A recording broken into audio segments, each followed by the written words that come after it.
any substance can be harmful or beneficial at different doses. And the clearest examples are everyday objects like water. So the absence of water causes dehydration and death within a few days. 6 liters of water, however, in one sitting would cause brain swelling and death on the spot as well. So there is this perfect place on the top of that dose response curve where optimal human health is achieved. And that is around 2 or 3 liters a day, depending on your climate and activity level. The same is true for things like vitamins. And patients really understand this. When it comes to medicines and nutritional supplements, they understand that too little of a vitamin is bad for you. Too much is also bad for you in very different ways, but there's this place on top of the dose response curve. And that's what formulators are aiming to do. When companies manufacture and formulate these products, they're looking to put each ingredient at the optimal dose to do the job that it's supposed to do in the product. So whether something is harmful or beneficial or just completely harmless in a food or in a product is not determined really by its presence or absence. It's determined by the dosage and how it's used. The effect could be positive or negative depending on the dosage and depending on how it's used. And that's really what patients need to communicate. People have evolved this evolutionary risk perception mechanism, and it's incredibly useful. It allows us to estimate the magnitude of certain risks. But because it's evolutionarily evolved and it's not scientific and it's not quantified, it does tend to be somewhat imperfect. And it does mean that we overestimate the magnitude of some risks and underestimate the magnitude of others. And research has shown that there's actually a pattern to this. There are 7 factors that will lead us to overestimate how risky a particular threat is. So the first factor is if the risk is absolutely tiny, genuinely tiny, like the risk of being killed by a shark. Very, very few people are killed each year by sharks, yet people are somewhat afraid of that because the risk is so tiny, we tend to overinflate it. We also tend to overinflate risks that are disproportionately allocated to certain demographics or geographical areas. And this is where you see the disease clusters thing, where you get this illusion of a demographic distribution that causes us to overinflate our sense of how dangerous that is. If a risk is new, we tend to be more fearful of it than if it's traditional or we've come across it before. And this is, again, an evolutionarily evolved aversion to risk. We just tend to fear new things more than old things. If something has an artificial element to it, such as an artificial ingredient, a synthetic, some kind of additive, or if it's been placed deliberately in a product by a government or a corporation, we tend to fear that ingredient more than if it was placed there by our families or by ourselves. So there are these many biased mechanisms that cause us to overfear certain risks. The other 3 are as if the dangers potentially of that specific risk are long-term, like climate change or cancer, we tend to fear them more than if they were immediate, like traffic accidents.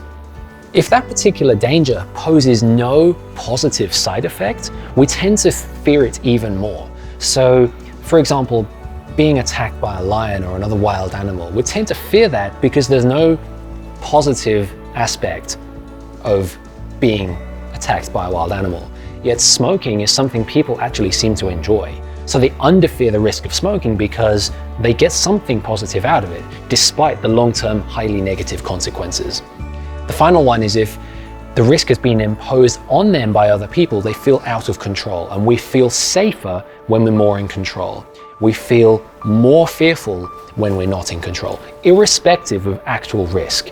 So these 7 factors, when they're triggered, they cause us to inflate our perceived risk, irrespective of what the numbers say. Now, unfortunately for synthetic chemicals, they trigger every single one of these 7 risk perception mechanisms. Synthetic chemicals cause a negligible or tiny risk. They affect disproportionately certain demographics of people who choose to use those particular products. Yes, they're new, or at least they're new in our lives. They are artificial.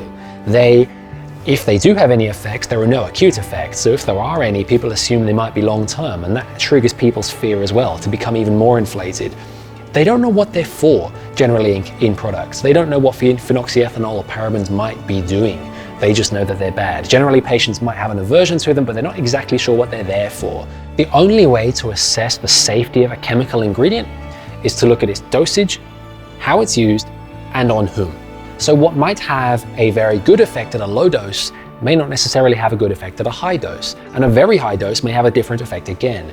Dosage is massively dependent on who's using the product and exactly how. So take water, for example. Water is something you can drink in pretty large amounts all day. You can drink 2 or 3 liters of water a day. But a single handful of water can kill you if you use it the wrong way. Inhaling 1 handful of water would cause drowning. That's clear that this much water can be healthy when drunk, but this much water is dangerous when inhaled. There's a very big difference in the routes of exposure here. So dosage is dependent on the route of exposure and the subject, and all of that is what determines chemical safety. Not these 7 factors, which is what our evolutionarily evolved risk perception mechanism relies upon. They're a good estimate of risk, but they're actually imperfect. So imperfect that we really shouldn't be relying on our gut feeling when it comes to assessing the safety and efficacy of products, especially when it comes to chemical ingredients, because it triggers all of those 7 factors. Our fears get inflated. It's very important we don't rely on our gut instincts when judging risk, because our evolutionarily evolved risk perception mechanisms rely on 7 flawed assessments of the environment, on things like, is it artificial and is it new to me? Those things are not quantitative scientific measurements of risk. We also need to understand the difference between hazard and risk. Hazard is the presence of a danger. Risk is the quantifiable probability of whether we will be harmed by that danger. So sometimes consumers and patients overinflate the fear of something because there's simply a presence of a hazard, because a compound is present in a product, because a pollutant is detected in the air. But at that dose, it might not be having any effect at all. Just because we can detect it doesn't mean our bodies are actually doing anything with it. Our detection mechanisms are so powerful now, we can find basically any contaminant almost anywhere at tiny concentrations that make them insignificant to human health. This is an important message that people really need to understand, that just because it's there as a hazard doesn't necessarily mean it's a risk to our health. Everything is safe when it's used in the right dose, used the right way, according to the intended use on the manufacturer's label. Just because something is synthetically formulated with maybe some synthetic ingredients doesn't necessarily mean that it's harmful. In fact, the rigorous scientific and clinical testing processes require that the product is proven to be safe, effective, and mild enough for the intended recipient before it gets to market. This hasn't always happened with natural products, which can be labeled as natural and put onto the shelf much more quickly, having bypassed the necessary scientific and clinical testing methods required for conventional items. Just because something's containing chemicals doesn't mean that it's safer or dangerous. The only way to ensure safety is clinical testing, and that's where consumers need to place their trust.